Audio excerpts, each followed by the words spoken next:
Los directores, productores, actores y libretistas están aquí para hablarnos de sus obras, experiencias y proyectos. Nuestro cine, un espacio creado para informar y unir a Latinoamérica. Nuestro cine. Dirige Arifin Silleruelo. Bienvenidos a Nuestro cine. Mi nombre es Arifin Silleruelo. Como ustedes pueden escuchar, no soy colombiano, soy chileno. Estudié cine y televisión en la Universidad Arcis de Chile y estudié en el Hollywood Film Institute. El cine siempre ha sido mi pasión. Y al venir a vivir a Colombia me di cuenta del poco conocimiento de cine latinoamericano que hay en nuestra región. En Chile, por ejemplo, conocemos poco y nada sobre el cine colombiano y viceversa. Es por esto que decidimos hacer este programa llamado Nuestro Cine, para acercar a los realizadores con su gente. No solo tendremos entrevistas a cineastas colombianos, sino que también otros de todos los rincones de nuestra amada Latinoamérica. Si a usted le preguntan sobre historia del cine latinoamericano, probablemente no tenga mucho conocimiento del tema. Quizás se preguntarán, ¿realmente podemos hablar de historia del cine latinoamericano? En nuestro continente no hay un mercado establecido para el cine latinoamericano. En muchos festivales locales e internacionales de cada país se habla y debate sobre estos temas, pero la verdad no son visibles a la gente como usted, que nos escucha. Mucho menos se sabe que a través de nuestro séptimo arte podemos estudiar nuestra historia. Entonces debemos preguntarnos, ¿cómo es que la historia reciente de Latinoamérica puede ser estudiada a través del cine y sus realizaciones? Precisamente por esto es que hoy hablaremos con una interesante mujer mexicana. Ella es maestra y doctora en estudios latinoamericanos. Su nombre es Ana Daniela Nájmat Rodríguez. Ella es licenciada en Historia de la UNAM, maestra, defensora de importantes tesis que nos hablan sobre la insurrección de las imágenes, cine, video, representación indígena en Bolivia, además de las representaciones de los procesos de renovación cinematográfica latinoamericana de los años 60, 70 y 80. La doctora Ana Daniela Nájmat, en su línea de investigación, encuentra el cruce de la historia del cine mexicano y de nuestra querida Latinoamérica, la cultura visual y la historiografía cinematográfica. Ha investigado sobre el cine político latinoamericano, realizó estancias de investigación en Cuba y Bolivia y es colaboradora del Seminario Universitario de Análisis Cinematográfico. Es docente de estética en la licenciatura de Estudios Latinoamericanos y ha impartido cursos de posgrado de Historia del Arte y de posgrado de Estudios Latinoamericanos de la UNAM.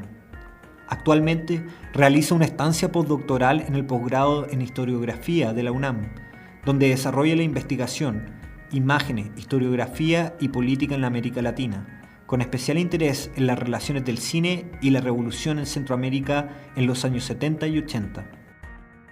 Hola Ana, bienvenida a Nuestro Cine. Es un agrado tenerte con nosotros. Hola, buen día. Gracias por la invitación al programa de radio. Y pues un saludo para Colombia desde la Ciudad de México, específicamente desde la UAM Azcapotzalco. Estoy seguro que a nuestro público le parecerá muy interesante escucharte. Entonces quiero partir preguntándote, ¿cómo fue que decidiste estudiar sobre la historia del cine latinoamericano? Pues en realidad fue en la licenciatura en Historia en la Facultad de Filosofía y Letras, cuando empezó como mi interés por el cine mexicano y específicamente sobre el cine de la época de oro, que fue como la época que ha marcado las imágenes mexicanas y no solo en México, sino de su proyección para América Latina, ¿no? El cine de Pedro Infante, de Jorge Negrete, de todo este momento industrial. Y bueno, por eso llegué al cine y a estudiar la historia en el cine. Y pues más adelante empecé a problematizar otros elementos que me vinculaban al análisis del cine con la historia de América Latina. Ana, cuéntanos, ¿qué fue lo que te apasionó primero? ¿La historia o el cine? Pues evidentemente la historia, pues esa es mi primera carrera, ¿no?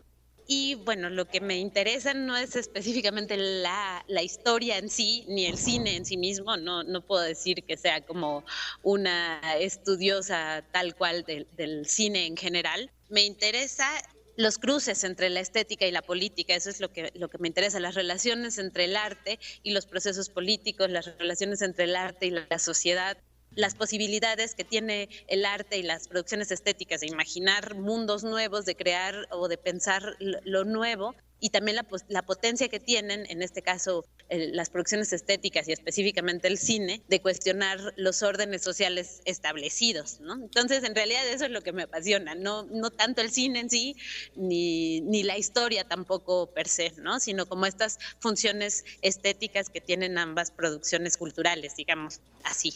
Ana, ¿cuál fue la película que más te ha marcado? Pues la película que más me gusta o algo así, ¿o me podrías repetir otra vez la pregunta? Sí, la película que más te gusta, tu película favorita que te haya marcado en tu vida.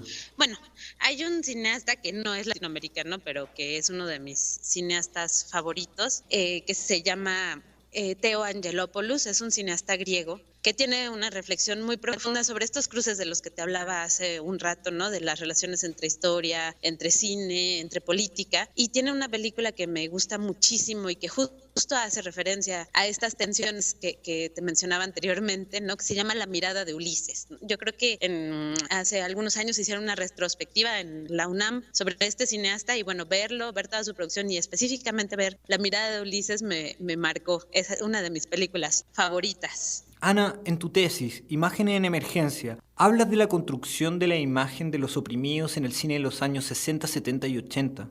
¿Qué características constituyen esta imagen de los oprimidos? Sí, mira, como te comentaba y como parte de como mi trayectoria académica, pues fue empezar a estudiar primero las representaciones indígenas en el cine de la época de oro en México, ¿no? Esto que se llama cine de la época de oro y cómo se construían las imágenes de los pueblos indígenas, ¿no? Eso me llevó a después trabajar a un colectivo cinematográfico y la producción cinematográfica en Bolivia. Y también cómo se construía esta imagen de los pueblos indígenas. Ese es como uno de los centros de mi investigación. Para el doctorado, yo empecé como a ver que había una forma específica en que el cine latinoamericano había construido la imagen de los pueblos indígenas, la imagen de los obreros, de los campesinos. Y bueno, llegué justo a toparme con eso que se llama nuevo cine o que se llamó en su momento y que sigue siendo un problema de los estudios de la historia del cine, que es el nuevo cine latinoamericano. Y justamente los nuevos cineastas del continente en los años 60, en los finales de los 50, empezaron a construir y a relacionarse de una forma especial con estos grupos oprimidos, digámoslo así, los obreros, los campesinos, y eso plasmó también las imágenes, ¿no? Entonces, bueno, las características son muy amplias porque son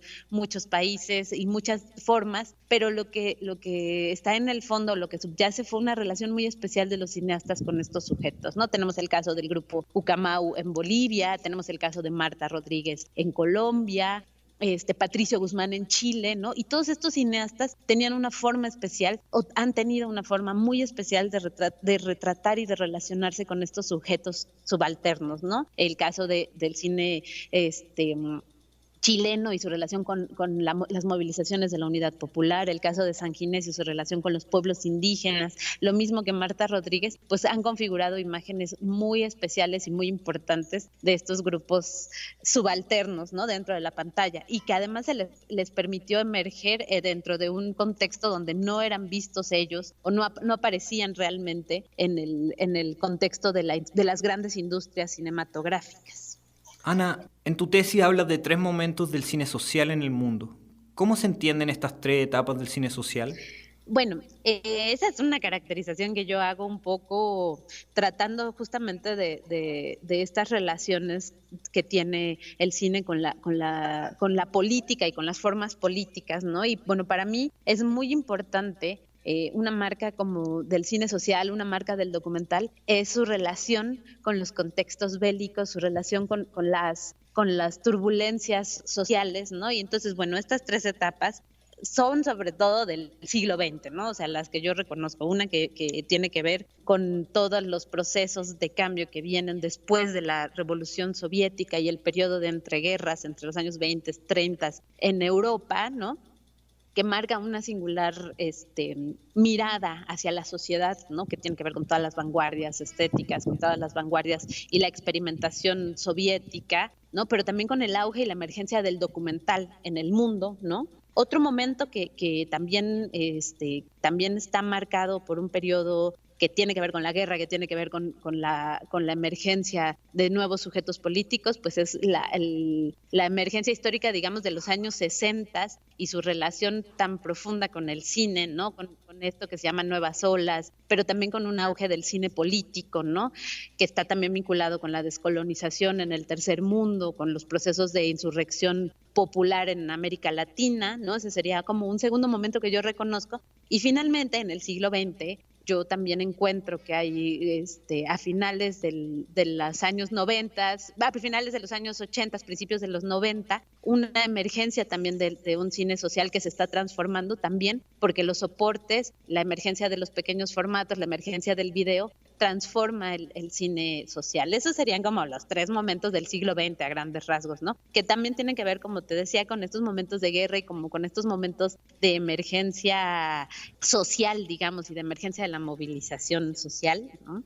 Y bueno, actualmente también podríamos ver que esos movimientos sociales también impactan la producción cinematográfica actual de distintas formas y con distintos puntos de vista. Evidentemente hay una unidad en el siglo XX que está marcada por las revoluciones, por la emergencia de la movilización popular, que impacta también la producción de cine, que eso, bueno, tiene matices distintos en la actualidad.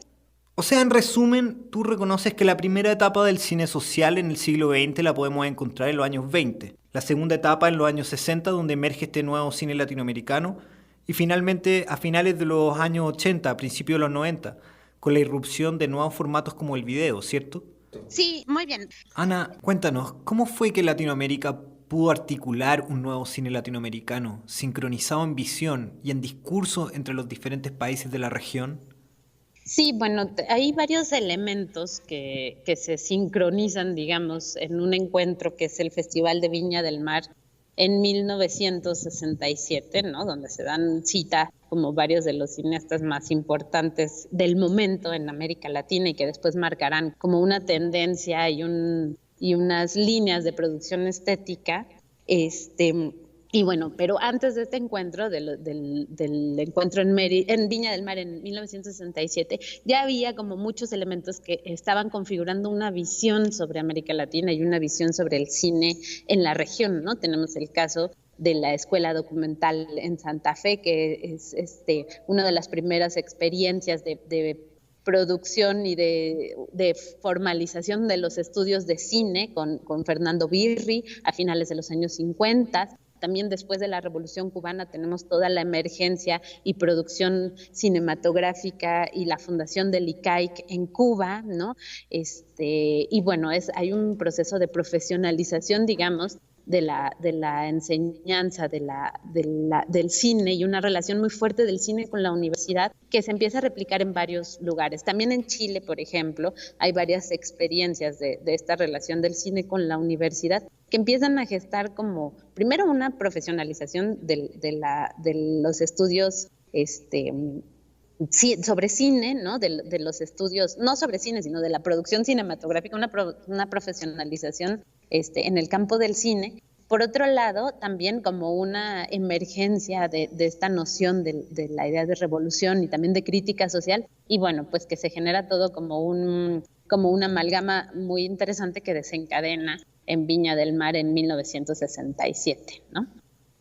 También está pues la experiencia histórica, digamos, del internacionalismo guerrillero del Che Guevara, que marca muchísimo el Festival de Viña del Mar, ¿no? En el 67, y que va a marcar también la producción de estos cineastas que empiezan a producir, como te había mencionado, el caso de Jorge Sanginés, pero también, por ejemplo, Glover Rocha en Brasil, ¿no? Nuestro cine, un espacio creado para informar y unir a Latinoamérica. Nuestro cine.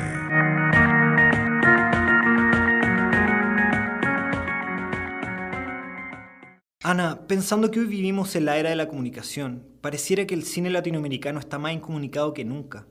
¿Se puede concluir que esta incomunicación es fruto del desencanto con el que concluyó la generación de ese nuevo cine latinoamericano? ¿O es una cuestión más que nada cultural que se origina por el fin de la modernidad y el comienzo de lo que algunos llaman posmodernidad? Bueno, en efecto hay muchas posiciones con respecto a las derivas de este nuevo cine, ¿no? Y como sus procesos y como de estos nuevos cines, digamos, porque también creo que no se puede hablar de como de una cosa cerrada, ni tampoco como una visión latinoamericana como algo unívoco, sino como un proceso múltiple que tiene muchas tensiones, que varía, que se transforman, ¿no? Y pues evidentemente los que eran nuevos cineastas en los años 60, pues con el paso del tiempo, pues se volvieron también instituciones, ¿no? O sea, se volvieron instituciones en el ámbito cinematográfico y también vinieron otros cineastas jóvenes a cuestionar la producción, sobre todo la politicidad de este nuevo cine vinculado como una posición de izquierda y una posición radical, ¿no? Entonces, bueno, sí, si quieres pensar que se quiere pensar como un desencanto, si hubo como un desencanto, no de las producciones de este nuevo cine, sino como de las derivas de la propia producción estética de izquierda, digámoslo así, con la caída del socialismo real, con la caída del muro de Berlín, etcétera, etcétera, ¿no? Pero también hay cosas que perviven de este nuevo cine y los propios estos cineastas que transformaron el cine en los años 60 siguen haciendo producciones. Tenemos el caso de Patricio Guzmán, ¿no? Que sigue filmando, que tiene toda una perspectiva sobre el cine, que se ha renovado, que ha entrado a producir en digital, ¿no? Tenemos el caso de San Ginés, que también sigue filmando, ¿no? O sea, no es que digamos, se haya clausurado. Se terminó como un momento histórico y como un proceso que tenía mucha relación con su momento histórico, ¿no?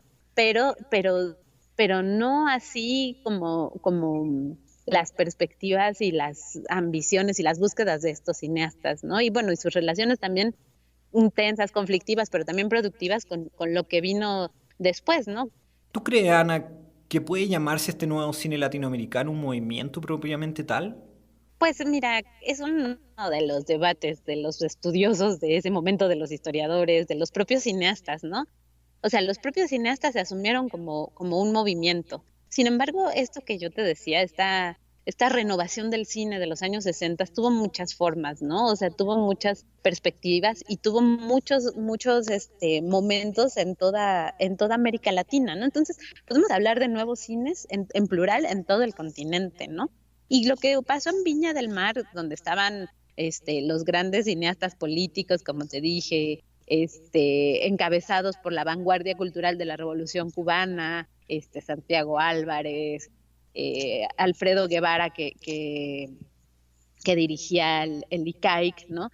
Lo que surgió en ese momento, pues sí, fue un movimiento de escala continental que imaginó y que plasmó estéticamente las nociones visuales de América Latina, ¿no?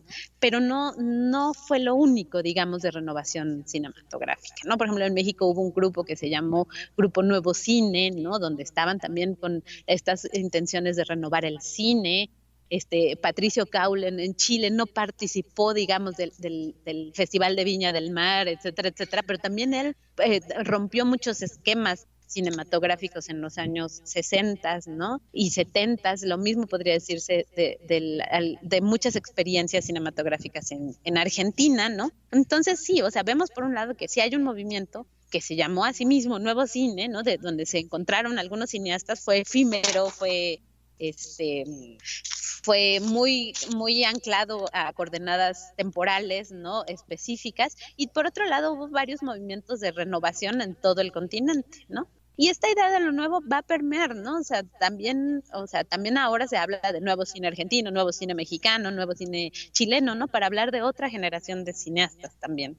¿Este nuevo cine latinoamericano que se gestó en Sudamérica tuvo alguna influencia en el cine mexicano? Sí, claro, hubo muchísimas relaciones y muchísima reciprocidad, que es también uno de los temas que pues ha quedado pendiente de trabajar y de estudiar, que hay algunos estudiosos en México, como Israel Rodríguez, que ha planteado y ha buscado profundizar en estas relaciones, ¿no? El propio Mariano Metzman desde Argentina también ha buscado y ha tratado de entender estas relaciones que han sido muy interesantes, pero poco conocidas, ¿no? De la participación de México. México estuvo presente en el Festival de Viña del Mar, en Mérida y en los varios encuentros, ¿no? En México también había un movimiento estudiantil en los años 60, en el 68, que también tenía la producción cinematográfica como un arma de lucha, una bandera, ¿no? Y mandaron los comunicados de este movimiento al festival en Mérida, en Venezuela, ¿no? Paul Leduc es uno de los cineastas, uno de los grandes cineastas mexicanos. Él también estuvo participando en los encuentros de cineastas latinoamericanos, ¿no? Oscar Menéndez, también este documentalista mexicano, estuvo presente, ¿no? O sea, dentro de este movimiento de nuevo cine latinoamericano, con las coordenadas de Mérida y de Cuba, ahí están los mexicanos participando, ¿no? Y bueno, y por otro lado, también hay una militancia cinematográfica muy interesante, muy marginal, pero también muy activa, que recibe como toda la influencia, como el taller de Cine Octubre, ¿no? Que ahora, bueno, ya no existe, pero que quedan como sus secuelas en la producción, digamos, estudiantil de cine en México, ¿no? Entonces, bueno, hay muchos canales de reflexión y muchos canales de encuentro, y también muchos canales de desencuentro, que es también parte de la historia de estos procesos de renovación, tanto en México como en América Latina. Nos queda claro que este nuevo cine latinoamericano de los años 70 desarrolló una imagen de los oprimidos. La pregunta es, ¿tuvo el nuevo cine latinoamericano un impacto significativo en la sociedad de su época? Pues mira, tiene un impacto significativo, pero a la vez es una historia que falta de contar y de revisar, ¿no? O sea, como que lo vertiginoso del 68 ha marcado como estas historias del cine, ¿no? Los cines del 68, acaba de sacar un libro coordinado por Mariano Metzman, donde recorre como la emergencia cinematográfica del 68 en América Latina, ¿no? Y justo en los años 70 han quedado un tanto olvidados. Tuvieron su impacto, pero fue su impacto más en ciertas comunidades, en ciertos movimientos, en ciertas relaciones, ¿no? Con las comunidades, sobre todo con los movimientos sociales, ¿no? Tenemos el caso, pues, paradigmático de la gran documentalista colombiana Marta Rodríguez, ¿no? Y su relación con el movimiento indígena en el Cauca, ¿no? Que es una relación muy, muy productiva en términos visuales y en términos de producción, ¿no? Y que es significativa, pero bueno, ha quedado un poco silenciada y un poco marginada de estas grandes historias del cine como, digamos, como canónico, ¿no? O de los cines industriales, digámoslo. Ana, ¿crees que el nuevo cine latinoamericano se encuentra inconcluso? Bueno, sí, depende. Es como un planteamiento de algunos cineastas, ¿no? El caso del chileno Miguel Itín, él dice que sí, que el nuevo cine, sobre todo el nuevo cine latinoamericano, fue una estética inconclusa, o tiene parte como de un elemento que quedó trunco, justo por la violencia militar, la violencia de los golpes de Estado que pegó en estos procesos de renovación cinematográfica muy fuerte, ¿no? Hubo persecución a cineastas, hubo asesinato de gente que estaba involucrada en la producción, y bueno, por ese lado se podría pensar que quedó como trunco, ¿no? Pero hay elementos que se mantienen de este nuevo cine, o como preceptos de este nuevo cine, que se rescatan y que son apropiados también por los cineastas más jóvenes y por las nuevas generaciones en la actualidad, ¿no? Entonces, bueno, podríamos decir que quedaron algunos elementos inconclusos, podemos decir que se continúan otros elementos, y podemos decir también que el tiempo, que la propia historicidad o la propia historia marca los deseos y las rutas de la producción cinematográfica, y también, claro, las determinaciones económicas y del desarrollo industrial, etcétera, etcétera. Como última pregunta, me gustaría saber tu opinión. ¿Qué influencias del nuevo cine latinoamericano se pueden encontrar en películas como El abrazo de la serpiente y la película chilena No? Pues es interesante porque pues ahí vemos como hay como búsquedas o obsesiones de los cineastas latinoamericanos que tienen que ver, por ejemplo, con esto que esto que fue el tema de mi investigación, ¿no? Como la imagen de la opresión, la imagen de los grupos subalternos, ¿no? El caso del abrazo de la serpiente, pues es la historia de un sujeto indígena que está en una búsqueda y bueno, y ahí está muy presente esta imagen como de subalternidad, o estas imágenes subalternas, estas imágenes de la opresión reactualizadas a un contexto presente y con toda la experiencia de estos cineastas, la experiencia anterior para producir algo totalmente novedoso y con pues con búsquedas estéticas también distintas, ¿no? Pero que a la par perviven, ¿no? O sea, que es como la confrontación de los pueblos indígenas sobre la mirada de los mestizos, ¿no? Y las tensiones y la larga cadena de explotación que han sufrido los pueblos, ¿no? Los pueblos indígenas, no solo en Colombia, sino en general en América Latina, ¿no? Entonces, bueno, ahí hay como una continuidad. Y bueno, No es interesante también este elemento que también cruza el cine chileno, que tiene que ver como esta referencia al golpe de Estado, a la dictadura, a la salida de la dictadura, ¿no? Y creo que, bueno, es como un tema de la historia y como este cine social que se reactualiza y que tiene como muchos elementos novedosos, pero que siguen como en la búsqueda de explicar situaciones sociales presentes o situaciones sociales de la historia, de las historias nacionales, en este caso la historia de Chile, ¿no? Y el caso tan fuerte de la dictadura militar, ¿no? Con esto llegamos al fin de la entrevista con Ana Daniela Nachman, doctora en Historia del Cine Latinoamericano. Ana, ha sido un placer tenerte con nosotros. Espero que pronto podamos tenerte de vuelta. ¿Tienes algunas palabras finales para nuestro público? No, pues un gusto y gracias por la invitación. Pues eso, que se acerquen al cine, que se acerquen al cine colombiano, que se acerquen a las producciones latinoamericanas, porque pues a pesar de que no hay tanto conocimiento de estas producciones, sí se puede buscar en internet, se puede buscar en los lugares especializados para llegar a estas películas, y pues que son muchos mundos que se imaginaron o se han imaginado y que pueden abrir nuevas preguntas pues a la vida, nuevas preguntas pues pueden abrir nuevas preguntas y pueden generar también nuevos espacios de reflexión, ¿no? Y pues gracias por la invitación y sí, nos veremos, espero que pronto podamos volver a charlar y mucha suerte con el programa y que siga todo muy bien. Bueno amigos, llegamos al final del programa. Los invito a que nos sigan en Facebook como @programa Nuestro Cine y nos den un like. Ahí encontrarán información de nuestros invitados y noticias de nuestro cine. Un abrazo y hasta la próxima. Nuestro cine, uniendo a Latinoamérica a través del séptimo arte.